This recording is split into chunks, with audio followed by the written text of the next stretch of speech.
Welcome in to Locked On Knicks. Alex Wolf here, joined once again by two of my favorite draft guests, Corey Tulaba and Albert Gim of No Ceilings, one of my favorite websites to get draft information from. They're both super knowledgeable.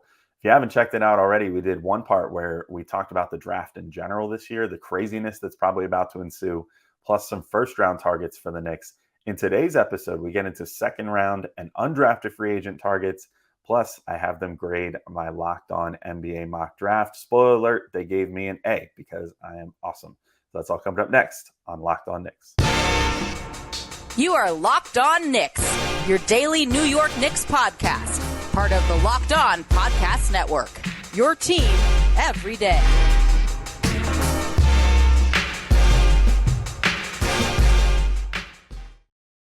All right, welcome in to Locked On Knicks.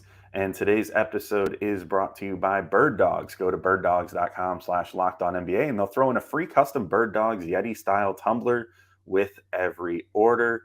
And I want to thank you guys for making Locked On Knicks your first listen today and every day, whether you're checking us out on your favorite podcast platform or taking in the sights and sounds on YouTube. I appreciate you making us a part of your daily routine. And if you haven't already, make sure to hit the notification bell or the auto download function on YouTube or your favorite podcast app so you never miss an episode and you can become an everydayer. I'm Alex Wolf. I'm editor-in-chief of Knicks site The Strickland, which you can find at strick.land.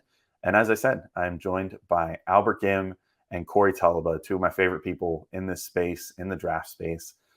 And we already talked about some first-round targets and about the draft in general. So again, this is the second part of an episode. So if you want to go check that out, earlier today we had the first part. You can find that on our feed or in YouTube channel, whatever. But today we're talking about second round and undrafted free agent targets, which is exciting because that's probably the most likely scenario for the Knicks right now is second rounders or undrafted free agents, because there's plenty of teams with extra second rounders and there will always be undrafted free agents you can go after. So we're going to talk about that, and then they're going to grade my Locked On NBA mock draft. So I won't hold this up any further. Let's get right into it. While we're moving our way down the draft here, I think we've kind of covered the late teens, the early 20s, mid 20s. Are there any guys? There's a lot of teams with a lot of second round picks available. There's some teams with multiples in the first 10 picks of the second round. I believe of the ones that I mentioned earlier, I think Charlotte has two in the top 11 picks of the second round, if I'm not mistaken. Orlando has a high second round pick, and they also have two first round picks, so they might not want to make three picks like that. Indiana has I think pick 32 and pick 55, if I'm not mistaken. So there's a lot of teams with second round picks, presumably that could just be available for $3 million cash or whatever the maximum amount that you can spend in a season now is. The Knicks, as far as I know, have not used cash in any deal this year, so they should have their full wad of James Dolan's money to throw at somebody in the second round should they choose to. Are there any second round guys that you guys are looking at that you think this guy might end up there, but he's going to be able to give you more than what a second round pick typically could? Albert, what do you think on that? I think there are going to be a lot of intriguing options. There are a lot of second round guys that I'm just absolutely in love with, and I think would be great additions to not just the Knicks, but any team. The first name that I wanted to mention was Julian Phillips out of Tennessee, a guy who has great size, great length, a guy who shot it really well in high school, shoot it from the mid-range and outside.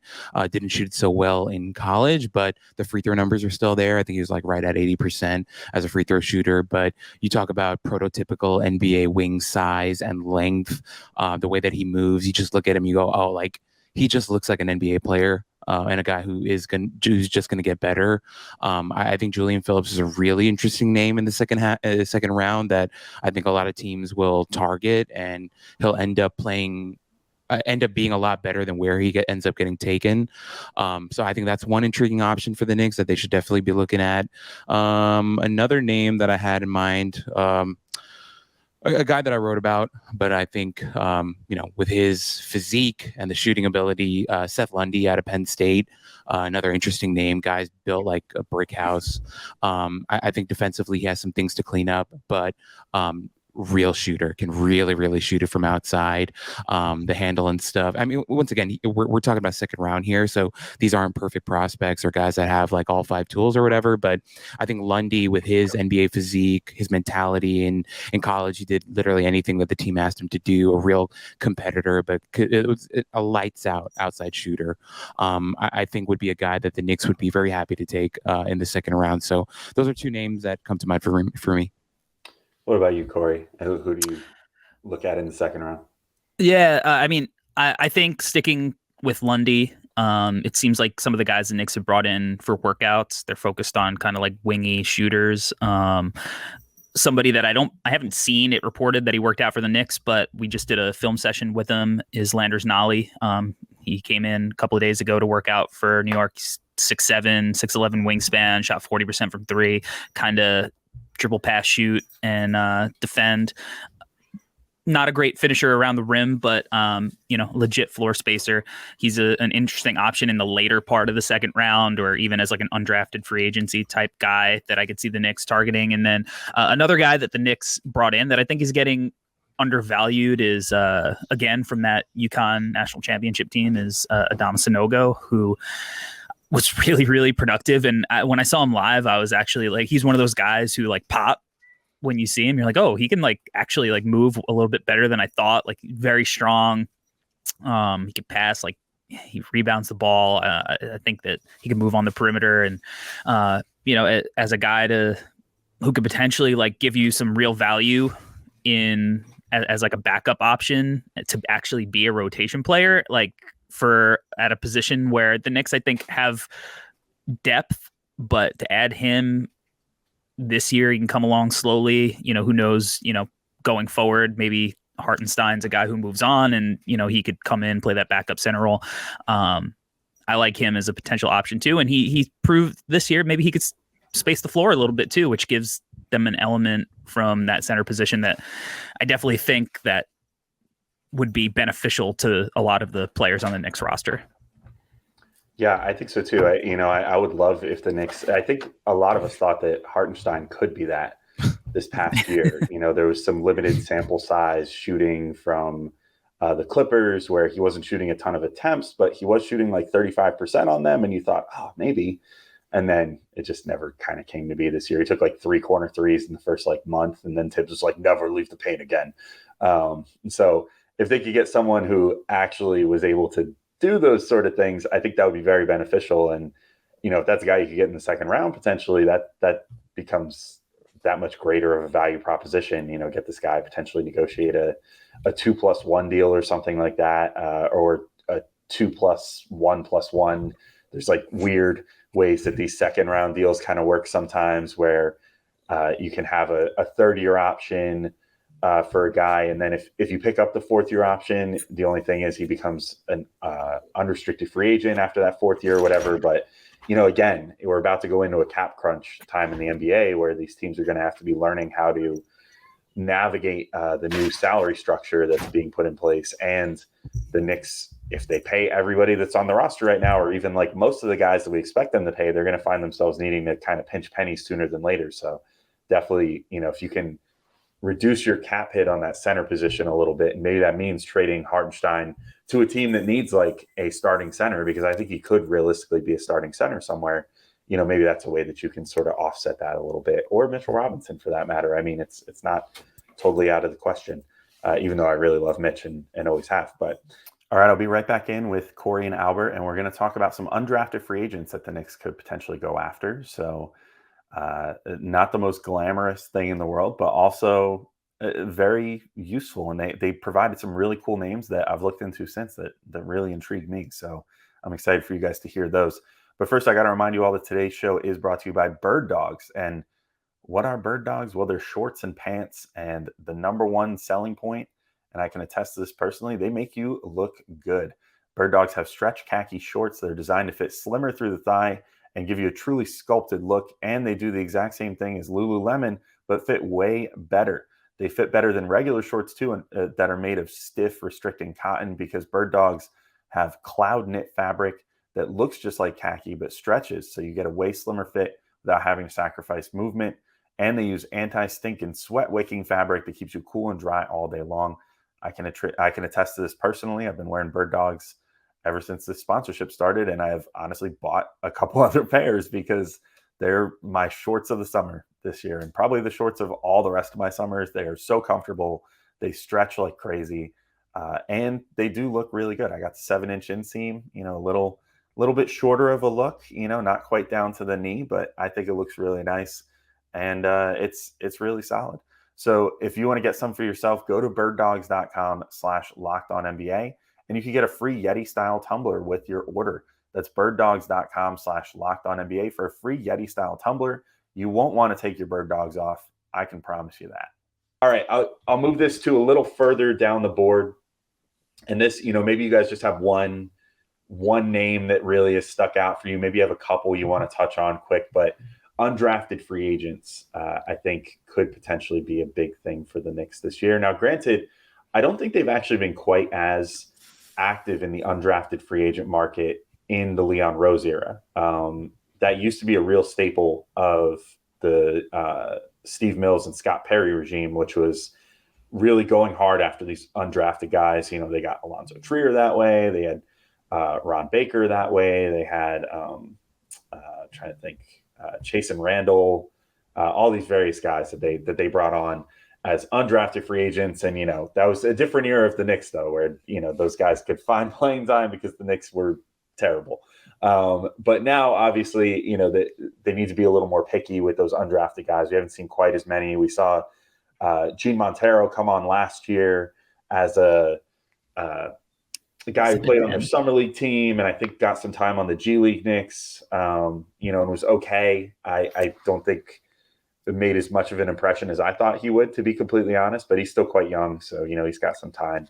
We'll see how that goes. But are there any undrafted names that stand out to you guys this year, or guys that, obviously it's impossible to say, yes, this guy will go undrafted, but guys that you, are maybe in your outside of your top 45, top 50 that you think could potentially end up undrafted that you think would make potential good fits for the Knicks? Corey, I'll throw it to you first. Another guy who I know the Knicks brought in for a workout, Craig Porter Jr. from Wichita State, is a really weird, interesting point guard prospect. He's 6'2". He's a good athlete, but what makes him so weird is defensively, his steal and block percentage is off the charts. He has a 2.7 steal percentage and a 5 block percentage. And last year he had a 4.7 block percentage, freshman year, 3.1 block percentage. This dude is just an unbelievable defensive event creator. He's also really crafty with the ball in his hands, running pick and roll. I think, he's really got to improve the 3-point shooting. I think he's a little tentative as far as shooting them at volume, but I think he's got good form, and he does settle for kind of too many mid-range shots, which will be out of his shot diet in the league. But he's just a really weird, interesting player who's a good passer, and he's a guy that would definitely be on my priority list for undrafted guys, even if undersized point guards aren't the wave in the NBA anymore. He does so many interesting things defensively that I don't think that the reasons that teams don't like small guards necessarily apply to him as much. So he's an interesting guy for the Knicks. For me, I'm going to talk about a guy who isn't on a lot of people's radars, which I understand. He had an Achilles injury that he was dealing with at USC. A guy that we did a film session with, good NBA size, good passer, can really shoot the ball. It's just, he's a little bit of a limited athlete. But Drew Peterson out of USC, 6'8", 6'9", wing, can really shoot the ball, really savvy passer of the ball as well. I just feel he may end up going undrafted, but if he does and the Knicks grab him, I think he could be a really interesting option just because he has NBA size. I really like his passing stuff. He's a very smart, cerebral player. Even when we interviewed him, he was so good on the mic. You could just tell he's a really intelligent guy. guy, but could really shoot the ball as well. And was asked to do different things at USC, and I thought he got better every season that he was there. And I think could potentially be a really good floor spacer, passer, connective type of guy. As we've mentioned about different guys, but if you grab him as an undrafted free agent, I think would be a really intriguing option. Both intriguing options. I just got to say, when you just said he's really good on the mic, I just found that to be so funny. I was thinking like he's going to cut like a wrestling promo afterwards.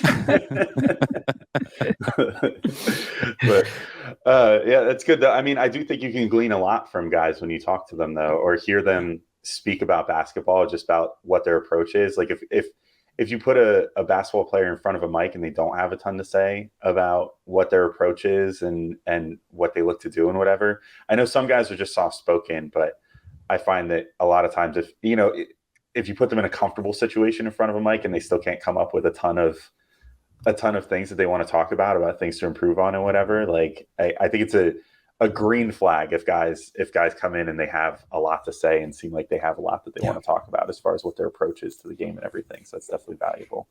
All right, I'll be right back in with Albert and Corey. They're going to grade my Locked On NBA mock draft. Very excited for that because spoiler alert, they said I did really well. So I'm excited to share that with the world and get praise for how good I did in the Locked On NBA mock draft. But first, I got to remind you all that today's show is brought to you by eBay Motors. And for a championship team, it's all about making sure every player is a perfect fit.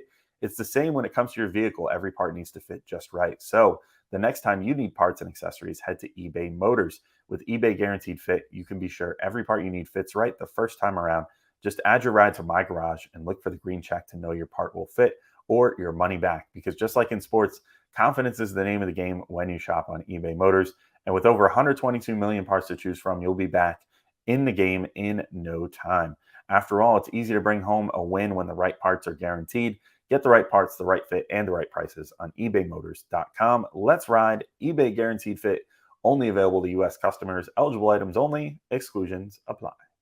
All right, I think we've reached the point of the show where I want to run my Locked On NBA mock draft past you guys real quick and see what you think.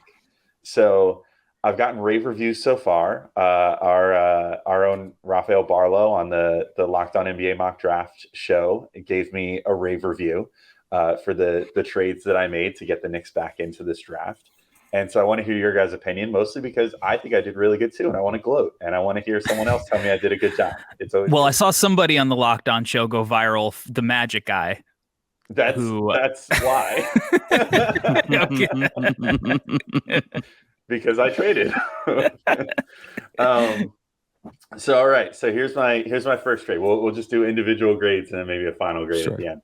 First trade, the Knicks trade Isaiah Hartenstein, Detroit's 2024 second round pick. He was insistent on that pick, which is fine. I do hate to lose that pick because it's probably the equivalent of a late first next year. And another future second. I don't know if we ever settled on it because it's a mock draft and it's silly and there was no point in splitting that many hairs. And then the Knicks got back pick 11, which I took Jordan Hawkins, Bol, and Chuma Okeke. So, Albert, I'll throw it to you first as the resident Knicks fan. Initial thoughts on the deal. I love the Jordan Hawkins pick. Mm-hmm. Have no problem with that. Bol. No, I'm interested to see how Tibbs feels about that one, but don't hate it. Okeke, I like. I mean, Okeke could shoot. I love shooters, so adding more shooting helps.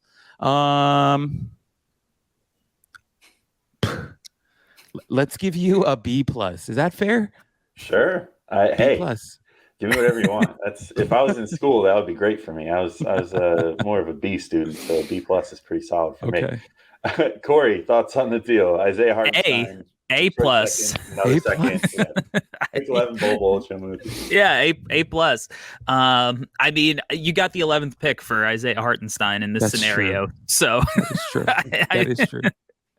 I talked about why I think Jordan Hawkins would be such an interesting fit in New York. So I mean, I loved it. I stood next to Bol at a Long Island Nets game one time, and he was the most bizarre human being I've ever stood next to. So that's fun. And you got the 11th pick for Isaiah Hartenstein, who is a good player but is not worth the 11th pick. So I mean, you got you aced 100. You know what? You're right, Corey. You're right. Let me revise. I actually totally forgot what you gave up. I was just thinking about what we were getting back. So that's why I'm not a GM, right? A sounds good. A sounds good. Just because I didn't realize we were losing Hartenstein for the 11th pick. So that's awesome, actually. And also, like Corey, I've also met Bol Bol, and when I met him, he was wearing the weirdest red leather jacket with like a spider bejeweled design going on, and it was right before he was about to get drafted in LA. And I was like, hey, man, wish you the best of luck. And I just walked away. But yeah, I can affirm everything that Corey said. He does look really weird in person. Yeah, he intrigues me. I mean, I love Bol Bol, but mostly because I just think it's mostly due to the fact that he is so bizarre. Like, even getting back to college, he's just his proportions. I mean, he's proportioned just like his dad. Like, he's just so lanky and just like long-legged and just arms and legs. Yeah, the Wembanyama stopper. Yeah, exactly, pure arms. Yeah, this is what we have to do. To stop Wembanyama twice a year from San Antonio. And you specifically throw him on Wembanyama. This is all 40 tests for the finals 5 years from now. That's what the Bol Bol portion of it was. But yeah, I'm like fully on board with Jordan Hawkins. Like, I think he's my favorite player in this draft that the Knicks could realistically potentially get a shot at. I think the shooting, the movement shooting, like they just need. I mean, if the Miami series proved anything, it's that they need more guys that can just stand there, receive a pass, shoot it, and make it. And like because they have so many creators that can get a guy like that the ball, which is why we even saw like Quinn Grimes has more to offer necessarily than just being a floor spacer. But they were like, Grimes, just go out there and literally just stand there, receive the pass, shoot the ball. Like, that's all we need you to do, because we need someone to be respected out there at the 3-point line to open things up for Brunson, for RJ, for Randall to get inside and potentially finish. So that's why I was super enthusiastic about Hawkins. If I could say really quickly, I think the Hawkins pick is a really smart one, just because I genuinely love Quentin Grimes, but Corey can attest to this. I've always been a little hot and cold when it comes to his shooting, because I actually think Quentin Grimes is a little hot and cold as a shooter. And I don't mean that to say that I think he's a bad shooter. I just there's a little streakiness to him. There are little things with him mechanically that can come in and out. And we saw it in the playoffs too, which I know he was struggling with injury as well, but there were moments where he really just could not hit a shot. And I think adding another shooter, maybe a more reliable shooter to kind of complement the rest of the roster, I think is really important as well. And once again, like I get what Grimes offers us. The perimeter defense is awesome. I like that, as you mentioned, right, there's more to him than just shooting, but I think adding another shooter, maybe one that's a little bit more consistent with his shooting, would be really important for us as well. Yeah, that's what I feel too. I'm kind of with you with Grimes there. Like, I think unfortunately both Grimes and Quickly both sort of fit that mold of maybe a little more streaky than you want, like clearly dynamite shooters when they're on. And yet if they both go cold at the same time, which they did in the playoffs, like neither of them had particularly great shooting playoffs. All of a sudden you're like, oh crap, well, that was the spacing we needed. And now these guys aren't hitting their shots, and it makes life a little more difficult. So I would hope that a Hawkins would be able to fix that sort of thing. But let's move to the second trade. I did manage to get the Knicks in twice into the first round. Second one was, I would say, also pretty well received as well when it was announced on the show. So I traded the Knicks 2024 pick, top 10 protected, top 10 protected 2024, top 10 protected 2025, top 8 protected in 2026, and then would become 2 seconds. Hopefully that would not happen. That would mean the Knicks stink again. So, most likely next year's pick, around like pick 20 or something like that. For pick 20 this year from the Rockets, and I took Bryce Sensabaugh with that pick. So what do we think about that? Corey, I'll let you respond to this one first.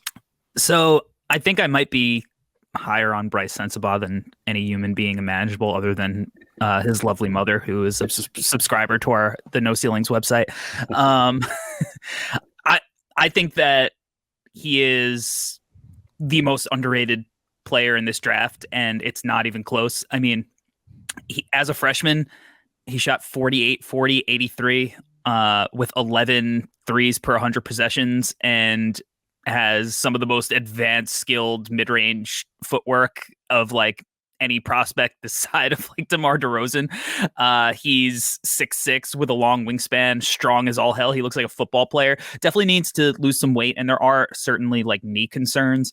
I just can't imagine that he's not like returning top 10 value down the line as long as his knees hold up. He's just too good at basketball. We had a player who I won't name tell us that, you know, he's the best scorer that he ever played with. And you don't understand how athletic he is. Like, you don't understand that, like, he could easily go like dunk between his legs. And I think that he's a better passer than he gets credit for. I think he made some like really high level reads that guys who don't have like at least a modicum of passing feel are able to make. Like, I feel like people talk about him as a passer like they talk about like Cam Whitmore, who's like, and Gigi Jackson, who are like two of the worst passers maybe in the history of the draft. So he showed some really nice ability to hit the weak side. Definitely defensive awareness concerns, but like, he's big, he's strong, he can handle himself on an island, and he just needs to learn how to play like on a string with teammates. And I think he'll do that, but he looks like he's in great shape right now. I know that in this pre-draft process, he didn't get a chance to work out for a lot of teams because he just got cleared fairly recently, but I have him at 5 on my personal board. So, you know, like, I am a very big believer in his ability to score the ball. I think he averaged 40 points per 100 possessions, which is like him and Zion Williamson, who were able to do that as freshmen. So the dude is really freaking good, is how I'll phrase it. Yeah, I don't have much more to offer because Corey just did a great job of outlining what Bryce Sensabaugh's game is. I'll just give you an A for it. You clearly figured out the shooting hole with the Knicks with these two guys. I mean, the shooting that you just added to the roster with Hawkins and Sensabaugh is fantastic. And Sensabaugh's a guy that can easily play off ball as well with his catch and shoot numbers and with his he's got it all. So I love that pick, and the combination of the two is fantastic. So great job. Let's go. All right. See, this is all I needed. I just needed some more external validation, to say that I did a good job. I think I'm the most annoying wheeler and dealer in the Locked On NBA space as far as whenever we do these drafts. I'm that dude that takes the fantasy draft way too seriously too, and goes, like super hard on everything. So I very much went into this thing saying, oh, you guys think the Knicks aren't going to be in this thing. You just wait. Give me like 5 minutes. I'll get the Knicks back in this draft. DM'd everybody, found my way back in, and then got an A. So that's awesome. So thank you guys for giving me the external validation I craved. But I'll give you guys a little external validation right now. The No Ceilings coverage has been fantastic, as always, this year on this draft cycle. So thank you guys for coming on the show.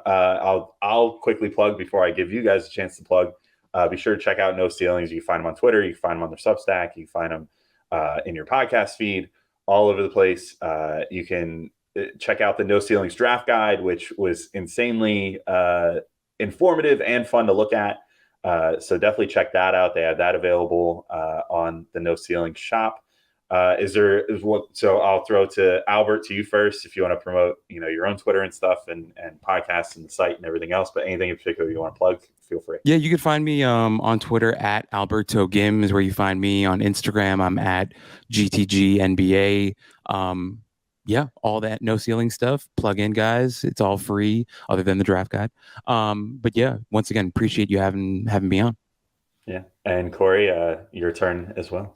You can follow me at Corey Tullaba on Twitter, NBA Draft Dude on most other socials. Subscribe to the No Ceilings podcast feed, YouTube channel. The draft guide's $10. It's 18,000 plus words, 120 pages. We have analytics, breakdowns, background, scattering report, prospect chemistry, player comparison type stuff. So if you want to crunch, the draft over the next week, it's a really valuable resource. And I think that's the main thing. We have merch too. That's fun. We got some. We take our merch very seriously. So we also have merch available. But the main thing, draft guide, and then subscribe to NoCeilingsNBA.com. I wrote about Brandon Miller today. So my last written piece. Excited about that.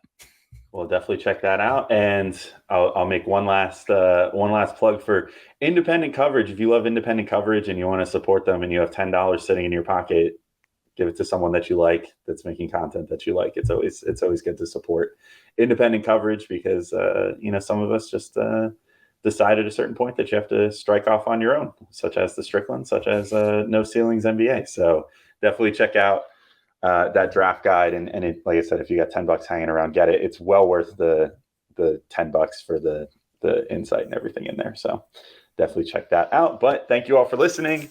We will have more coverage potentially if the Knicks manage to get back into this draft, which would be awesome. Maybe Gavin and I will also just get on and just talk about the draft in general.